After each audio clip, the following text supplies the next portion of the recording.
Everyone and welcome back to our platform. So guys, जैसा आप लोगों को पता है कि मैंने अनाउंसमेंट किया था कि हम लोग आपके अर्थमेटिक कंसेप्ट्स पे कुछ सीरीज लेके आएंगे, लेक्चर सीरीज लेके आएंगे, जिसमें अर्थमेटिक पे बेस जो भी आप लोगों के कंसेप्ट रहते हैं वो आपको यहाँ पे सारे के सारे कवर अप करवा जाएंगे। टॉपिक के नाम आप लोगों को पता है अर्थमेटिक में क्या क्या आता है। आप कोई भी एग्जाम अगर देने जाते हो, चाहे आप लोगों का बैंक का एग्जाम है, आप लोग सी सेट की तैयारी कर रहे हो, या आप लोग अपने स्टेट के किसी भी लेवल के एग्जाम की तैयारी कर रहे हो, तो अर्थमेटिक में आपको 10 नंबर का तो पोर्शन रहता ही रहता है। बैंक में 10 नंबर का रहता है, आपका जो एसएससी का एग्जाम है उसमें भी 10 से 12 क्वेश्चन आपको बेस्ड ऑन अर्थमेटिक कंसेप्ट पे पूछे जाते हैं। स्टेट में जो भी आप लोगों का मार्क्स डिस्ट्रीब्यूशन रहता है उसमें मिनिमम 50% तो आप लोगों को अर्थमेटिक आता ही आता है। तो चलिए हम लोग स्टार्ट करते हैं। हम फर्स्ट टॉपिक जो स्टार्ट कर रहे हैं उसका नाम है आप लोगों का रेशियो एंड प्रपोर्शन।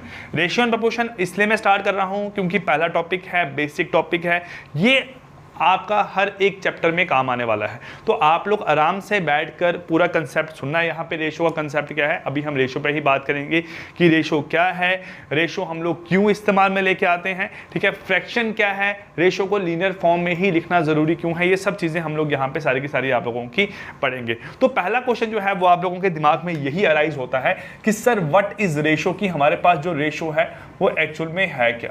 ठीक है, जब भी हम लोगों को किसी दो चीजों के बीच में कंपैरिजन करना रहता है, ठीक है, दोनों जो फिजिकल क्वांटिटी हैं जब उसके बीच में कंपैरिजन करना रहता है तो उस कंपैरिजन को हम लोग रेशो की फॉर्म में रिप्रेजेंट कर सकते हैं, एक सिंपल फॉर्म में यहाँ पे रिप्रेजेंट कर सकते हैं। जैसे हम लोग बात कर रहे हैं कि हम बात करते हैं कि हमारे अगर एक गाँव में जो नंबर ऑफ पीपल है वो आप लोगों के यहाँ पे क्या है, आप लोगों के 1000 पीपल एक गांव में रह रहे हैं। अब इन 1000 पीपल में अगर आपको यहाँ पूछा जाए कि नंबर ऑफ मेल कितने हैं, नंबर ऑफ फीमेल कितने हैं, तो आप पहले बोल रहे हो कि सर जो टोटल नंबर ऑफ पीपल है वो यहाँ पे हमारे पास 1000 है, और जो मेल और फीमेल का यहाँ पे जो आप लोगों का डिस्ट्रीब्यूशन रहता है वो यहाँ पे कैसा है कि सर हमारे पास 600 जो है वो हमारे पास नंबर ऑफ मेल्स हैं, और जो बचे हुए 400 है वो हमारे पास यहाँ पे क्या है, number of female, number of female. अब आप लोगों को रेशो का इस्तेमाल यहाँ पे करना है वो किस तरीके से कि अगर इसी चीज़ को आप लोगों को रेशो की फॉर्म में कहीं पे रिप्रेजेंट करना है, जब आप लोगों को आसान तरीके से किसी को यहाँ बताना है, तो हम लोग सिंपली इसको यहाँ कैसे लिख सकते हैं कि नंबर ऑफ मेल और नंबर ऑफ फीमेल हमारे पास यहाँ पे क्या है, 600:400, जो कि हमारे पास बन के आता है यहाँ पे कितना आपका 3:2। तो ये हमारे पास क्या है, एक तरीका है रिप्रेजेंट करने का।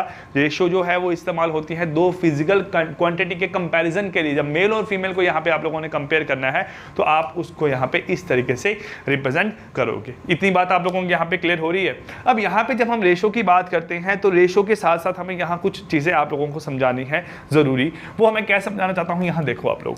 जैसे हम बात करेंगे, सपोज हमारे पास एक बैग है, ठीक है, एक बैग है जिसमें हमारे पास क्या है, हमारे पास कुछ एप्पल्स हैं और कुछ हमारे पास यहाँ पे आप लोगों के ऑरेंजेस हैं। ठीक है, हम यहाँ बात करेंगे कि सपोज हमारे पास सर ये क्या है, ये आप लोगों के कुछ नंबर ऑफ ऑरेंजेस हैं। ठीक है, हम यहाँ ले लेते हैं कुछ आपका 5, 6, 7, 8, 9, 10, 11 और 12। ठीक है, ये हमारे पास क्या है, नंबर ऑफ ऑरेंजेस हैं आपके। और एप्पल अगर मैं यहाँ रिप्रेजेंट करता हूँ तो मैं इसके कंपैरिजन में यहाँ पे ले लेता हूँ कि मेरे पास 4 जो है वो क्या है, हमारे पास एप्पल्स हैं। ठीक है, ये 4 क्या है हमारे पास, सर हमारे पास एप्पल्स हैं। ठीक है, सुनना ध्यान से, ये क्लास 7th की बुक से कंसेप्ट आप लोगों को देखने को मिलेगा। ठीक है, वहाँ पे ये एग्जांपल दी गई है, ये हमारे पास क्या है, आप लोगों की ऑरेंजेस हैं।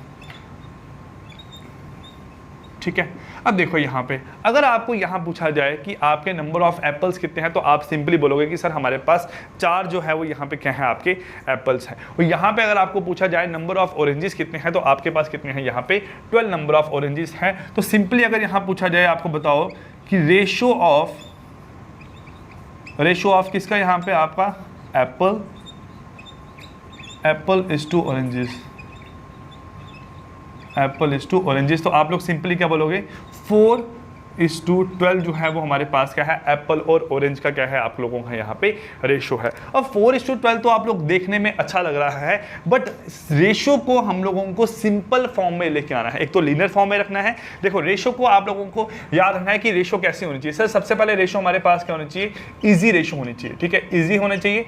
ठीक है, एक ही बात हुई हमारे पास यहाँ पे। दूसरा हमारे पास यहाँ पे क्या होनी चाहिए आपकी, सर सिंपल फॉर्म में होनी चाहिए। ठीक है, सिंपल फॉर्म में रेशो रहेगी आपकी।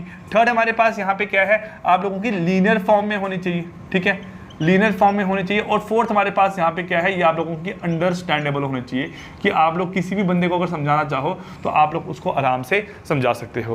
अब सर इजी तो है हमारे पास, सिंपल बनाने के लिए हम लोग इसको सॉल्व करेंगे। ये बन जाएगा मेरे पास कितना आपका 1:3 जो है हमारे पास यहाँ पे क्या है आपके नंबर ऑफ एप्पल और नंबर ऑफ ऑरेंजेस की यहाँ पे रेशो है। इससे हम लोग कैसे आप लोगों का रिप्रेजेंट कर सकते हैं, हम लोग इसको ऐसे लिख सकते हैं कि नंबर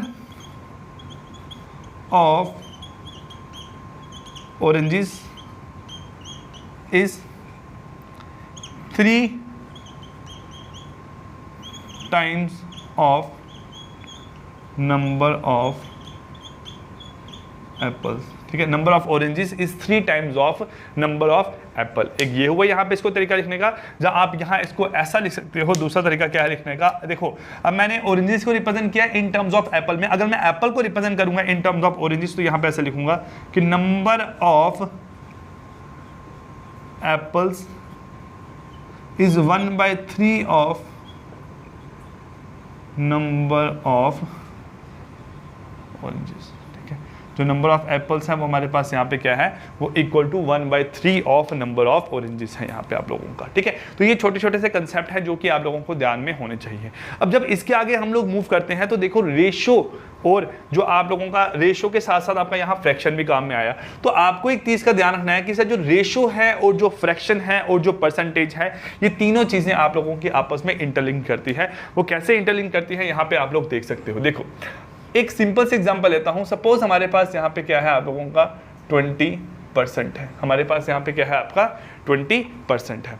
अब जो 20% है वो यहाँ पे हमारा किस तरीके से लिखा जाता है, हम लोग इसको जानते हैं, अगर नहीं जानते हो तो मैं आपको समझा देता हूँ। हम लिखेंगे 20/100 विच इज इक्वल टू कितना बनता है आपका 1/5। क्या बनता है यहाँ से आपका 1/5।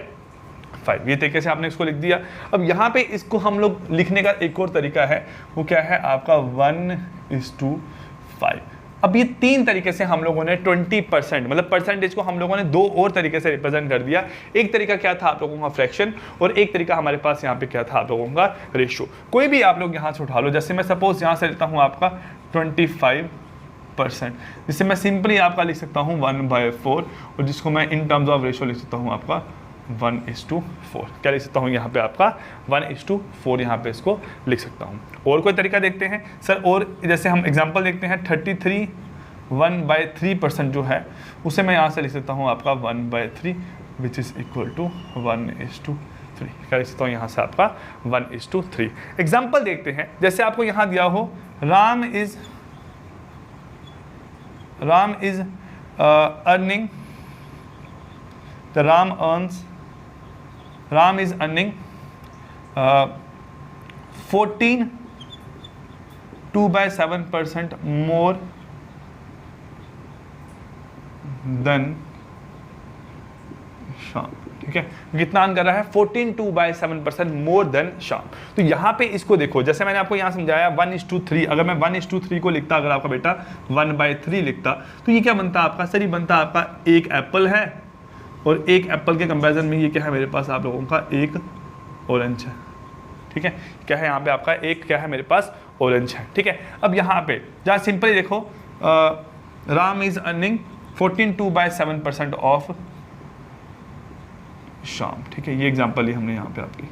अब देखो यहाँ से क्या, अगर 14.2/7% में सॉल्व करता हूँ तो देखो 14.2/7% जो है बेटा वो सिंपली मेरे पास निकल के आता है 1/7। तो इसका मतलब है अगर जो आप लोगों का श्याम है वो श्याम अर्न करता है 7, तो उसके कंपैरिजन में जो राम है वो मेरे पास क्या अर्न करेगा आपका 1 अर्न करेगा। ये छोटे छोटे से कंसेप्ट हैं जो कि आगे आप लोगों को आने वाले चैप्टर्स में परसेंटेज में प्रॉफिट एंड लॉस में देखने को मिलेंगे। बट अभी हम लोग सिंपली आप लोगों को किसकी बात कर रहे हैं, यहाँ पे रेशो की बात कर रहे हैं। इतनी बात आप लोगों को यहाँ क्लियर होगी। चलिए थोड़ा आगे मूव ऑन करते हैं हम लोग यहाँ से। आपका देखिए क्या है, अब जब रेशो की हम लोग बात करते हैं तो रेशो का सबसे पहला जो आता है आपका how to combine two ratios. ठीक है, हमारे पास दो रेशो को कंबाइन यहाँ पे कैसे किया जाता है। देखो यहाँ पे क्या है आपका how to combine two ratios.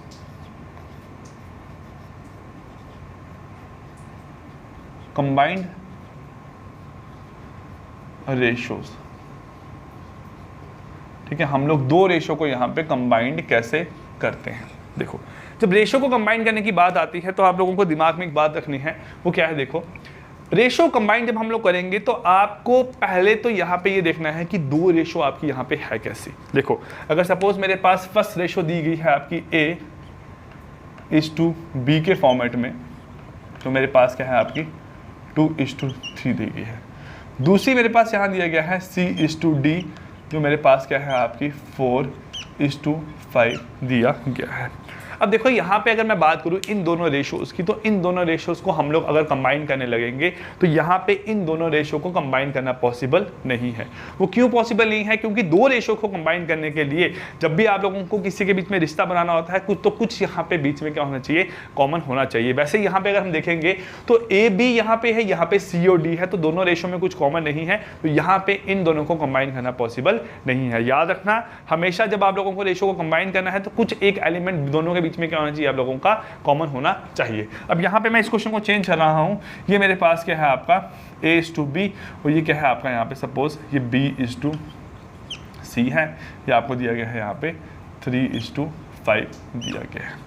अब यहाँ पे जब आप इस क्वेश्चन को देखते हो तो आपके दिमाग में वही बात आती है कि सर हमारे पास क्या कुछ यहाँ पे कॉमन है, तो वो कॉमन आप लोगों को जब यहाँ पे देखना है, वो कॉमन हम लोग कैसे देख रहे हैं, ये मेरे पास जो है आप लोगों का B यहाँ पे क्या है, कॉमन है। तो B जब कॉमन है, अब B क्या हो सकता है ऊपर की रेशो में B कुछ और निकल के आया हो या नीचे की रेशो में B आपका कुछ और निकल के आया हो। बट यहाँ पे देखो इस एग्जाम्पल में हमारा दोनों रेशो में जो B है वो आपका 3 है, तो ऐसी रेशो को कंबाइन करने के लिए हम लोग सिंपली लिखते हैं आपका कि सर जो आपका A क्या है, यहाँ से आपका देखो जो हमारे पास सिंपली है आपका A:B:C, तो आप सिंपली लिखोगे 2:3:5। ये हमारे पास क्या हो गया, रेशो को रिप्रेजेंट करने का सिंपल तरीका हो गया, कंबाइन रेशो को यहाँ पे कंबाइन करने का। अब यार यहाँ पे क्या था, B यहाँ पे भी आप लोगों का 3 था, B मेरे पास यहाँ पे भी 3 था, इसलिए हमें दोनों को जो कंबाइन करने में कोई भी डिफिकल्टी यहाँ पे नहीं हुई। अब देखो जब यहाँ पे क्या होगा, हमारे पास दोनों केसेस में B आपका सेम होगा। सपोज A:B है यहाँ से आपका 2:3 और जो आपका B:C है वो हमारे पास है यहाँ से आपका 4:5। जब ऐसे हमारे पास यहाँ पे क्या जाता है, आप लोगों का दोनों केसेस में आपके जो B और C है वो आपके डिफरेंट है, तो ऐसे क्वेश्चन को सॉल्व करने के लिए हम लोग देखो मैं आपको कंसेप्ट बताऊंगा कौन सा पहले, जो आप लोगों ने बचपन में पढ़ा हुआ है, वो क्या है। ऐसे क्वेश्चंस को हम लोग सॉल्व करने के लिए क्या करते हैं, दोनों केसेस में B कॉमन है बट B दोनों केसेस में आप लोगों का डिफरेंट है, तो हम लोग क्या करते थे, याद करो अगर आप दिमाग में, जो ऊपर की रेशो थी 2:3 उसे हम नीचे के B से मल्टीप्लाई कर देते थे, नीचे का B क्या है आपका 4, और जो नीचे की रेशो है 4:5 उससे हम ऊपर के B के साथ मल्टीप्लाई कर देते थे, जो कि क्या है आप लोगों का 3 है। इससे क्या होता है यहाँ पे कि सर ऊपर हमारे पास क्या बन गया 8:12 और यहाँ से हमारे पास नीचे क्या बन गया आपका 12:15। अब ऐसा करने से क्या हुआ, हमारे पास देखो क्या किया, जब आपकी रेशो डिफरेंट थी, रेशो का जो कॉमन एलिमेंट था वो आप लोगों का डिफरेंट था, तो हमने क्या किया, दोनों को सेम बनाने के लिए नीचे के नंबर से ऊपर की रेशो को मल्टीप्लाई और ऊपर के नंबर से नीचे की रेशो को यहाँ पे मल्टीप्लाई कर दिया। अब ऐसा करने से क्या हुआ सर, ये दोनों केसेस में जो B है वो आप लोगों का 12 आ गया, तो सिंपली हमारे पास बन जाएगा 8:12:15।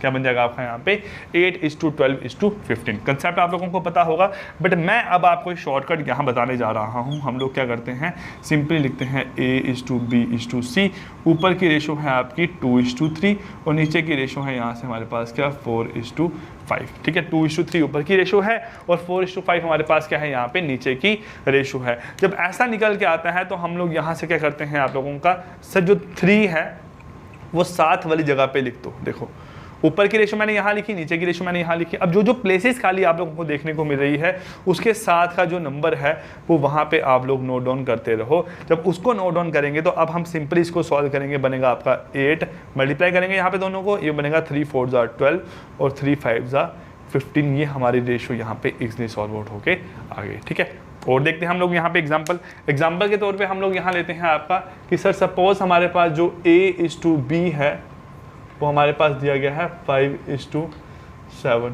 और जो B:C है वो हमारे पास दिया गया है 3:8। अब दोनों में कॉमन क्या है, आप लोगों का B कॉमन है, तो दोनों में B कॉमन है, तो इसको जब हम कंबाइन करेंगे तो कैसे लिखेंगे, देखो यहाँ से आपका सर A:B:C 5 3:7, 3:8। अभी मैंने बताया जो नंबर जो प्लेस खाली है उस पे उसके साथ का नंबर हम लोगों ने कॉपी करके लिख देना है। तो यहाँ पे हमारे पास क्या आएगा आप लोगों का 7 और यहाँ पे हमारे पास क्या आएगा आप लोगों का 3। ये क्या बन गया आपका सर? ये बन गया हमारे पास 15, ये बन गया 21 और ये बन गया 7 8 सा मेरे पास कितना बन जाएगा आप लोगों का? ये 56। ठीक है, तो ये हमारे पास क्या हुआ, यहाँ से इसकी रेशो निकल के आ गई। ठीक है, आई होप ये चीज़ें आप लोगों को साथ साथ में क्लियर आउट हो रही होगी।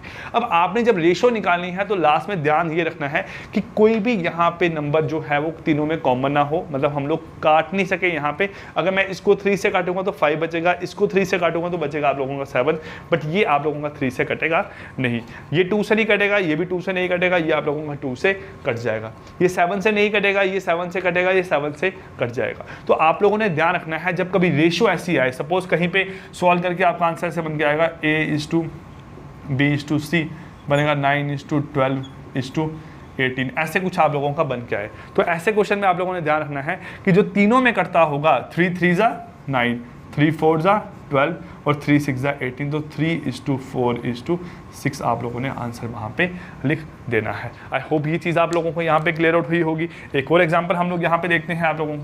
देखिए यहाँ पे क्या है आपका एग्जांपल,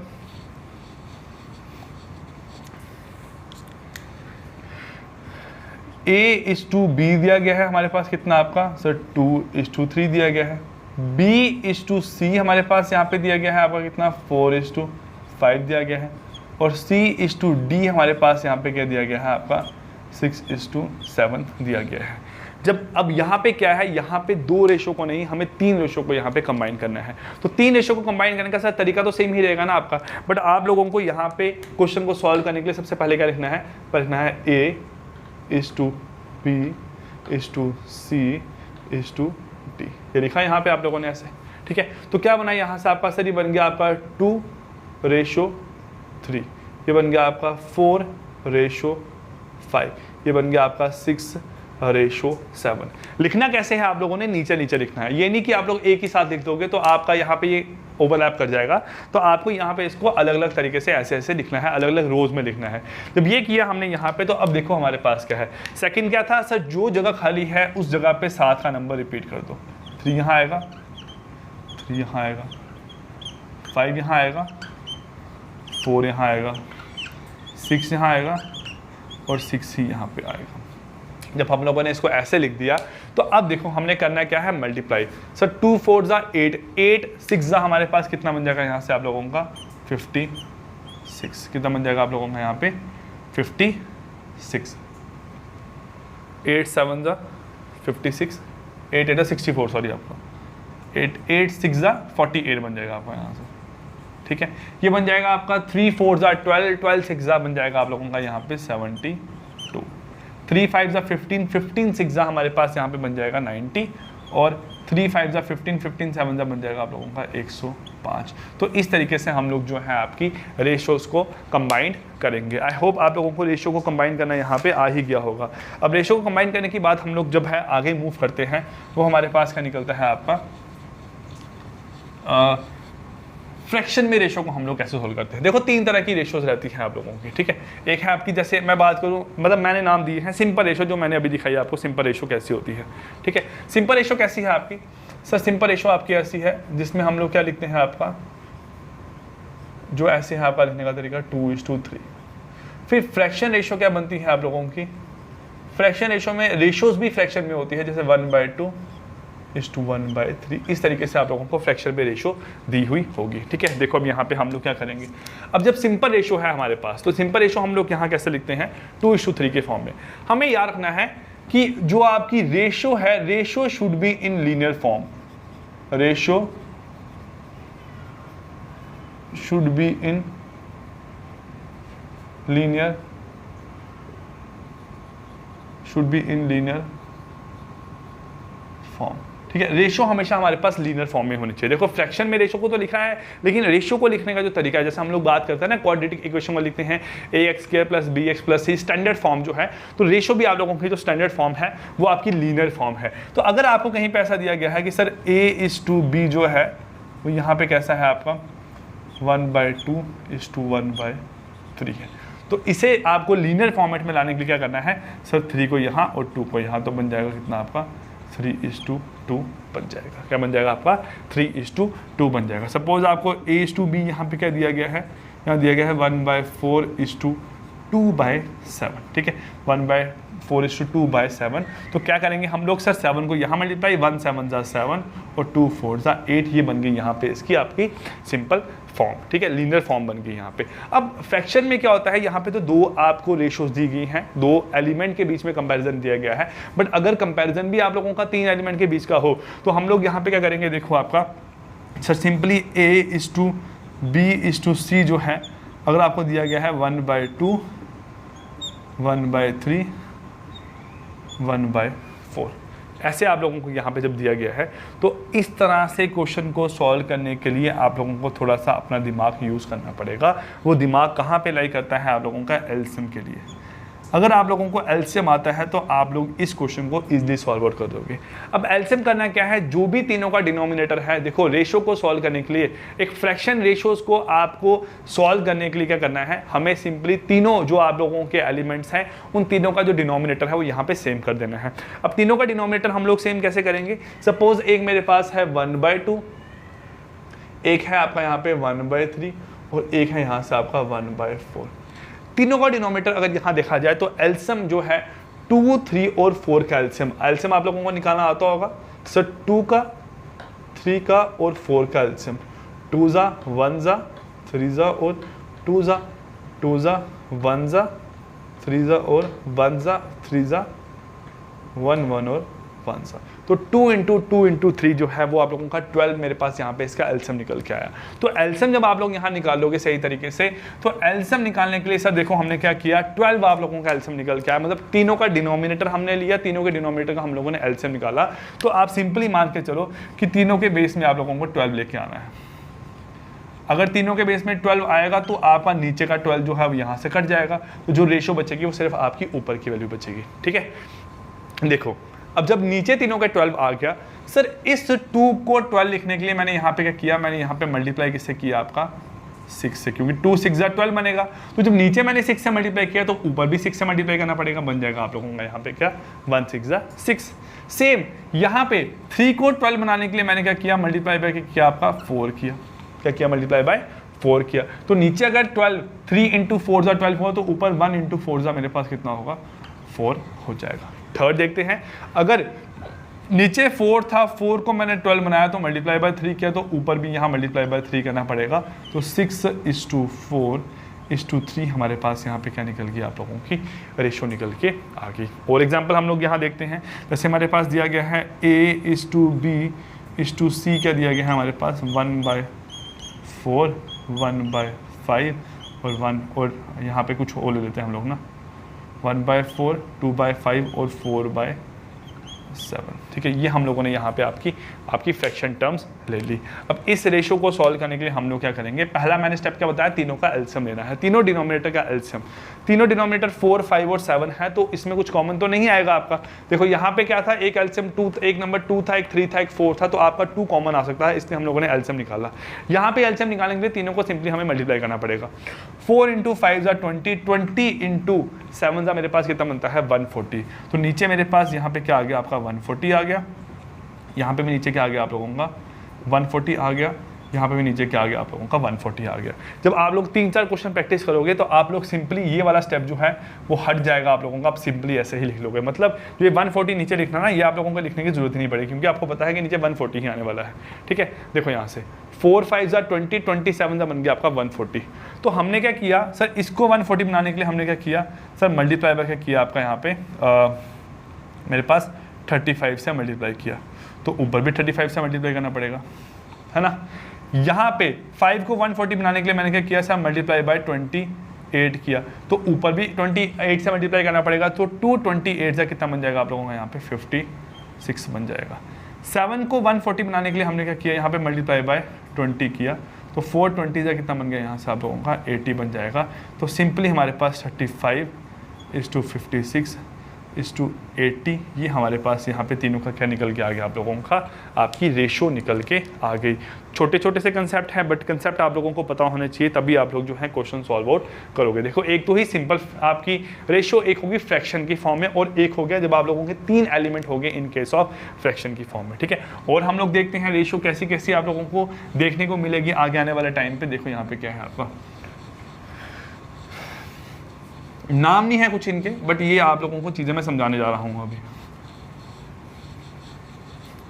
देखिए यहां से क्या है आपका, सपोज कभी कभार आपको ऐसा दिया होगा 2a:3b इज इक्वल टू 3:5, ये इस तरह से आपको यहाँ रेशो दी जाएगी, ठीक है। आपको रेशो यहाँ इस तरीके से दी जाएगी। अब मैंने आपको समझाया है कि रेशो को हम लोग फ्रैक्शन में भी रिप्रेजेंट कर सकते हैं। तो 2a:3b को क्या मैं आपका 2a/3b लिख सकता हूँ? बिल्कुल सर, इसको मैं ऐसे भी लिख सकता हूँ, है ना। और इक्वल टू तो इक्वल टू रहेगा, इक्वल टू मेरे पास यहाँ पे क्या बन जाएगा आपका 3/5 बन के आ जाएगा। ये बन गया यहाँ से आपका। अब आपको रेशो में क्या चाहिए, आपको रेशो में सिंपली निकालना है मेरे पास कि सर इससे a:b निकाल के बताओ। तो इससे जब मुझे a:b निकालना है तो हम लोग सिंपली क्या करेंगे, यहाँ से आपका ये हमारे पास 2 जाएगा इधर, तो बन जाएगा यहाँ पे सिर्फ रहेगा आपका a इज इक्वल टू यहाँ पे क्या बन जाएगा आपका 2 5 10, ये हो गया। और b मेरे पास सिर्फ यहाँ रहेगा, तो b के साथ का जो 3 है वो जाएगा क्रॉस मल्टीप्लाई होकर 9, तो आपका a:b जो है वो हमारे पास सिंपली यहाँ से क्या निकल जाएगा 9:10 निकल के आ जाएगा। क्या निकल जाएगा यहाँ से आपका 9:10 निकल के आ जाएगा, ठीक है। ये हुआ आपका यहाँ पे। और एग्जांपल देखते हैं, जैसे हमारे पास है 4x:5y is equal to 9:7 is equal to 9:7। तो कैसे हम लोग इसको सॉल्व करेंगे, आपको निकालना क्या है यहाँ से, सर x:y हमें यहाँ पे फाइंड आउट करना है। तो कैसे हम लोग यहाँ फाइंड आउट करेंगे इसको, अब आपको इतना तो समझ में आ गया कि जो a है, जो a के साथ वाला है वो मेरे पास डिनोमिनेटर से मल्टीप्लाई होगा अपोजिट साइड में, और जो नीचे का है यहाँ पे वो ऊपर जाके मल्टीप्लाई होगा। देखो यहाँ से क्या है, 2 नीचे मल्टीप्लाई हुआ, 3 आपका ऊपर मल्टीप्लाई हुआ। तो अब ये कंसेप्ट ना समझने के बाद छोटी छोटी चीज़ें बीच में स्किप करनी है, क्योंकि एग्जाम में आपको सिर्फ क्वेश्चन को सही मार्क करने के नंबर मिलने हैं, ना कि वहाँ समझाने के नंबर मिलने हैं, है ना। तो हम लोग सिंपली यहाँ करेंगे, अगर x:y निकालना है तो मुझे पता है 4 जो है वो नीचे वाले के साथ मल्टीप्लाई होगा और 5 जो है वो ऊपर वाले के साथ मल्टीप्लाई होगा। तो अगर मेरे पास यहाँ पे इसको निकालने आऊँगा तो 5 9 45 इस टू 4 7 28, ये मेरे पास यहाँ पे इसका आंसर निकल जाएगा, ठीक है। इजी स्टेप में आप लोगों का यहाँ पे इसका आंसर निकल जाएगा, ठीक है। इतनी बात आपको यहाँ क्लियर हुई। अब देखो हम लोग थोड़ा आगे मूव करते हैं। अब अगर यहाँ पे हमारे पास जो है वो क्वेश्चन कैसा दिया गया है आपको, अब आपको क्वेश्चन यहाँ दिया गया है 2a:3b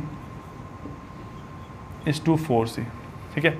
2a:3b is to 4c, और आपको यहाँ बोला गया है निकालने के लिए सर सिंपली a:b:c निकाल के बताओ। जब ऐसा कहीं पे क्वेश्चन लिखा जाए ना, तो इसका मतलब ये समझना कि जो इनकी रेशोज़ है, जो इनकी रेशोज़ है वो मेरे पास क्या है आपकी, वो यहाँ पे है 1:1:1। क्या रेशो है यहाँ पे आपकी 1:1:1। जैसे आपको सपोज दिया गया है यहाँ पे कि सर जो 2a है, 2a रेशो क्या है आपका 4, आपका 3c है। 2a जो है वो किसके बराबर है आपका 3c के बराबर है। तो इसका मतलब है 2a मिलेंगे वो 3c के आपके यहाँ बराबर निकल के आएंगे, 3c के यहाँ बराबर निकल के आएंगे। तो इनका मतलब होता है कि इसकी जो रेशो है वो आपकी क्या है 1:1 है। जैसे बोलता ना कि 2 मेल 3 फीमेल के बराबर है, तो इसका मतलब है 2 अगर मेल जितनी पावर लगाएंगे उतनी ही पावर 3 फीमेल की यहाँ पे होगी। अब ऐसे क्वेश्चंस को हम लोग सॉल्व करने के लिए जब आपको यहाँ सिंपली पूछा जाए कि बताओ कि सर a:c मेरे पास क्या है, तो हम लोग सिंपली क्या करते हैं, मैंने आपको बताया अभी यहाँ पे जो आपका 2 के साथ वाला जो a के साथ वाला जो आप लोगों का 2 है वो नीचे जाके वहाँ पे मेरे पास क्या होता है, वो आपका चले जाएगा यहाँ पे नीचे, और मेरे पास जो 3 है वो कहाँ आ जाएगा यहाँ पे आप लोगों का ऊपर। तो इसकी रेशो बन जाएगी मेरे पास कितनी आपकी 3:2 बन के आ जाएगी। कितनी बन जाएगी आपकी यहाँ पे 3:2 बन के आ जाएगी, ठीक है। ये बात हुई आपकी यहाँ पे। तो इसको एक और तरीके से हम यहाँ देख सकते हैं, देखो क्या है आपका कि अगर 2a/3c है वो इज इक्वल टू 1/1 है, इक्वल टू कितना है 1/1। तो क्या मैं a को यहाँ से आप लोगों का लिख सकता हूँ कि a मेरे पास 1/3 निकल के आएगा, और ये मेरे पास निकल के आएगा आपका सॉरी, यहाँ से मैं इसको ऐसे लिख सकता हूँ सिंपली, आप लोगों का अगर लिखना चाहूँ तो A/C जो है ना, वो मेरे पास क्या बनेगा, देखो A के साथ जो आप लोगों का 2 है वो आप लोग यहाँ पे कर दो 1/2। A के साथ जो आप लोगों का 2 है उससे आप लोग कर दो यहाँ पे रेसिप्रोकल, जो उसको 1/2 कर दो, और जो C के साथ जो आपका 3 है उससे 1/3 कर दो। अब यहाँ पे जब हम लोग फिर से इसको क्रॉस मल्टीप्लाई करेंगे तो बेटा हमारे पास बन जाता है 3:2 बन जाता है। क्या बन जाता है आपका 3:2। तो हम लोगों ने वहाँ पे निकाला तो है इसको ऐसे सीधा आपका। तो आपको ये क्वेश्चंस आगे देखने को मिलेंगे, बट कंसेप्ट समझो, जब क्वेश्चंस में आप लोग प्रैक्टिस करोगे बार बार तो अपने आप कंसेप्ट यहाँ पे क्लियर आउट होते रहेंगे। अब यहाँ जब इसको हम लोग सॉल्व करेंगे तो आपका जो A/B/C है, A/B/C है, ये हमारे पास क्या बन जाएगा सर, A सिंपली हम लोग क्या लिखेंगे, A को 1/2 और B को लिखेंगे 1/3 और C को क्या लिखेंगे हम लोग 1/4। क्या लिखेंगे यहाँ से आपका 1/4। जो मैंने यहाँ सिखाया आप लोगों को, देखो निकालने का तरीका क्या था सर, सिंपली आपका ये। उससे पहले मैंने क्या सिखाया आपको सर, ये तरीका। अब शॉर्टकट क्या बन गया आपका सर, 1/2 और 1/3 हम लोगों ने बीच में लिख लेना है, वो बन जाएगा 3:2। यहाँ से भी 3:2 बनेगा, यहाँ से भी 3:2 बनेगा, उस कंसेप्ट से भी आप लोगों का 3:2 बन के आएगा। बट जब आप लोगों को 3 यहाँ पे दिए गए हैं क्या आपके एलिमेंट्स के बीच में कंपेरिजन, तो उस केस में बनेगा A के साथ वाला जो होगा 1/2, B के साथ वाला 1/3, C के साथ वाला 1/4। अब इसे हम लोगों ने सॉल्व कैसे करना है वो आप लोगों को अभी बताया कि तीनों का डिनोमिनेटर यहाँ पे सेम करना है। तो डिनोमिनेटर जब तीनों का आप लोगों का यहाँ पे सेम हो जाएगा तो सिंपली हमारे पास क्या बन जाएगा, यहाँ से बनेगा 6:4:3। तो आप लोगों का आंसर आएगा यहाँ पे 6:4:3 निकल के। तो एक छोटा सा कंसेप्ट था आप लोगों का रेशियो का। आई होप आप लोगों को समझ में आया होगा। रेगुलर फॉलो करो, रेगुलर वीडियोस को देखते रहो। दिन में एक वीडियो आप लोगों की डेली अपलोड होगी ताकि आप लोग जो है डेली जो है पढ़ते रहो, सीखते रहो। आने वाले 2 महीनों के अंदर अंदर आप लोगों का जो अर्थमेटिक का पार्ट है वो सारा का सारा क्लियर आउट होगा और 100% आप लोगों को सारा का सारा वो क्वेश्चन जो है आता ही होगा। So guys, I wish you all the best. Thank you so much. Bye bye and take care.